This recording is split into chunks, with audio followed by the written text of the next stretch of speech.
네, 안녕하세요. 요새 아파트 낙찰도 잘 되네요. 근데 좀 새삼 놀래고 있습니다. 아파트 현금으로 들어가셨을 텐데 돈 많으신 분들이 그렇게 많은 줄 몰랐습니다. 우리만 돈이 없죠.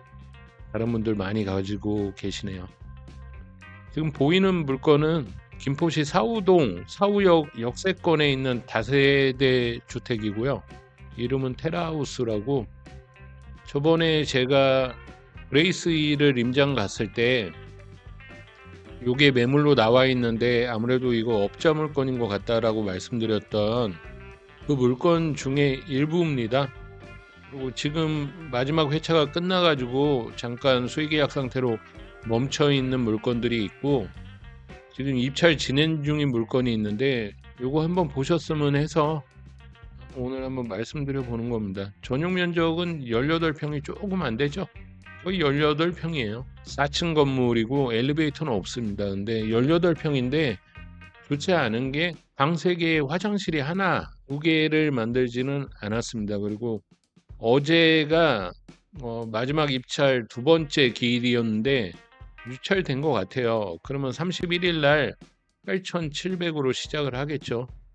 그럼 전용 18평짜리 수도권의 역세권 2016년식인데 준 신축이죠. 9년 됐고, 요 정도 물건은 어디 가서 8,700, 뭐 9천만 원에 이런 거 삽니까? 이 금액대가 너무 괜찮습니다. 그리고 뒤로 이 압류가 걸려 있는 부분들이 있는데, 이 압류는 신탁 등기가 돼 있으니까 원칙적으로는 신탁 등기된 부동산에는 당해세를 제외하고는 조세 채권으로 압류가 안 되거든요. 이거 당해세일 가능성이 크죠. 이 당해세가 아니어도 상관없습니다. 이게 납세 의무자가 낙찰받은 낙찰인이 납세 의무를 지는 건 아니니까 당해세가 아니어도 크게 상관없는데, 이 당해세 부분은 신탁회사에서 이 매도인 측이죠. 우선수익자 신탁회사 이쪽에서 처리를 한다고 신탁 공고문에 보면 나와 있습니다. 특별한 것도 없는 것 같아요. 세대 열람 보면 존재하지 않죠. 근데 누군가는 살 수 있어요. 누가 깔세로 놨을 수도 있고, 그거야 뭐 명도 소송을 하던 이사비를 지급해서 내 보내시던 그 처리할 부분이고, 금액이 엄청나죠. 8,700, 전용 면적 18평 이 물건입니다. 이게 1억 3,500에 동일한 평형의 물건이 나와 있는데 구조 그냥 똑같아요. 이건 좀 리모델링을 했다고 해요. 근데 제가 이 본 물건이 어떻게 생겼는지 모르니까 그 리모델링에 대한 부분은 뭐를 했는지에 대한 확인은 제가 못했습니다. 못했지만 평면도를 보시면 이렇게 돼 있고, 나름 그냥 빌라 구조입니다. 이걸 왜 말씀드리냐면 이 사후역 쪽에 이 아파트, 작은 평형 아파트와도 이게 반값 정도밖에 안 돼요. 반값도 안 되는 거죠. 1억 3,500에 매매를 했다면 반값도 안 되는 물건인데, 이 물건이 수요가 없기는 합니다. 없기는 하고, 제가 이전에 영상을 한번 찍었을 때 그 영상에서 업자 물건일 것 같다고 말씀을 드렸는데, 제가 문자 받은 핸드폰을 한번 확인해 보니까 업자 물건 맞더라고요. 요거 200만 원 준다고 합니다. 부동산 리츠 법인에서 두 개 앞으로도 하나를 더 올린다고 하니까 한 3개 정도를 받아간 것 같아요. 그리고 제가 그 역으로 한번 확인해 봤을 땐 8,500 정도의 작은 평형을 받아갔더라고요. 14평짜리가 있고 18평짜리가 있는데, 이게 고무적인 게 뭐냐면 이 사람들이 이렇게 적극적으로 부동산에 뿌려가지고 팔았습니다. 203호 작은 평형, 본인들 17평이라고 하는데 제가 확인했을 때 14평짜리였거든요. 1억 3천만 원에 매매됐습니다. 지금 이 18평짜리는 1억 4천에서 500만 원 뭐 저감해서 내려놨죠. 나갈 것 같아요. 크게 나갔으니까. 왜냐면 이 근처에 이 그레이스힐만 해도, 그때 낙찰, 제가 임장 가고 난 다음에 낙찰 확인했을 때 1억 5천이 넘는 금액으로 낙찰 받았거든요. 화장실 2개, 뭐 엘리베이터 있다고 해도 뭐 3층까지는 무난하게 올라다니죠. 이 금액대가 너무 환상이죠. 내가 8,700에만 받을 수 있다면 9천만 원 받을 수 있다면 1억 2천에 내놓으면 어떻습니까? 내가 싸게 팔고 난 싸게 받았으니까 싸게 내놓는다는데 이게 그렇습니다. 싸게 받아서 비싸게 내놓으려고 하니까 문제고 비싸게 받았으니까 난 비싸게 팔아야 되는 이렇게 생각하니까 안 팔리는 겁니다. 싸게 받았으면 싸게 파세요.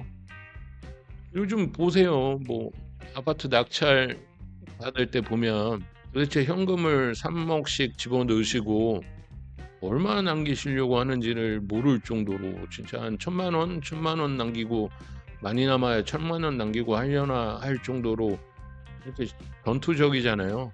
그분들이 한 2년 정도 전세를 돌릴 거라면은 저는 적극 추천드립니다. 지금 대출이 다 묶였죠. 언젠간 풀어줄 거예요. 언젠간 풀어주는데 그 문제의 기간 동안 이렇게 힘든 기간 동안에 전세를 돌리다가 갑자기 대출이 풀리죠. 그럼 매매가 확 뛰어버립니다. 이거 계속 그래 왔어요. 전 서울 모릅니다. 그리고 뭐 분당이니 뭐 몰라요. 모르는데 인천, 경기, 김포 이쪽에서는 항상 똑같은 패턴으로 움직였습니다. 별거 없습니다. 뭐 인도 명령 해가지고 뭐 경매로 받으면 빨리 하고 그래봐야 3개월 걸리죠. 이 명도 소송도 빨리 하면 한 6개월 걸려요. 그리고 점유이전 금지 가처분 같이 넣으시잖아요. 명도 하시면서 점유이전 금지 가처분 하면은 이 사람들이 좀 그래요. 세입자분들이 좀 현타 오죠. 그렇게 되면 그러면 진행하기 빨라집니다. 우선 금액대가 괜찮아요. 그리고 엄청 고무적이잖아요. 이 같은 동이 팔렸고 여기가 지금 전체적으로 나와 있는 느낌이에요. 그래서 전입 세대가 들어간 게 한 집인가 정도밖에 없더라고요. 근데 관리 상태가 그렇게 나쁘지 않았어요. 제가 요 집이거든요. 괜찮죠. 이쪽 라인이 3호 라인 같습니다. 그리고 이쪽이 뭐 1호 라인 같고 근데 동강 거리도 앞쪽에 이게 주차장을 이런 식으로 띄어 만들고 해서 동강 거리도 뭐 딱히 나쁘지 않고 아파트 산다고 문 열어놓고 사는 거 아니듯이 똑같죠. 뭐 커튼 치고 살면 다 거기서 거기고 외관 상태도 괜찮았고 그다음에 내부에도 그렇게 나쁘지 않았던 것 같습니다. 이런 거 하세요. 이런 거 괜히 뭐 한 20명씩 몰려가지고 뭐 매매가 가까이 입찰 들어가서 그렇게 힘들게 하실 게 아니라 이 신탁 공매 어려운 거 없습니다. 이거 뭐 300만 원, 400만 원 받고 강의하는데 이게 뭐 그렇게 어려울 게 있습니까? 이게 매매하는 건데 이 사람들은 결국은 매매예요. 매매를 하겠다는 얘기이기 때문에 그냥 그 매매의 조건이 붙는 겁니다. 이런 거 보시면 한번 읽어보세요. 이런 거 읽는 거 귀찮지만 한번 쭉 읽어보시면 우리가 세금을 어떻게 하겠다. 니네가 어떻게 하고 계약하고 며칠일 날 잔금을 치러라. 뭐 이런 얘기들입니다. 계약서 쓰려면 어디로 오고 특별한 얘기 자체가 없어요. 이 신탁공매에서는 지들도 얘기해요. 이거 매매고 뭐 인도민 명도채금 매수자가 부담한다고 하는데 경매는 뭐 남이 부담해 줍니까? 내가 부담하는 거지. 그렇게 하는 거니까 이 매매인데 조건이 조금 붙어 있는 매매라고 생각하시면 됩니다. 그리고 이게 내일이에요. 10월 31일 날 마지막 회차니까 관심 있는 분들은 한번 보시길 바라고 제가 가서 봤을 때 건물 외관 상태 나쁘지 않았습니다. 그리고 내부에서도 뭐 사람이 살고 있는 것 같기도 하고 전입된 세대도 있는 거 보니까 뭐 그렇게 특별한 어려움은 없을 것 같습니다. 이 정도 컨디션에 이 정도 가격대면은 어디서 삽니까? 이런 거 괜찮다고 생각합니다. 제일 중요한 건 특별한 게 없다는 거예요.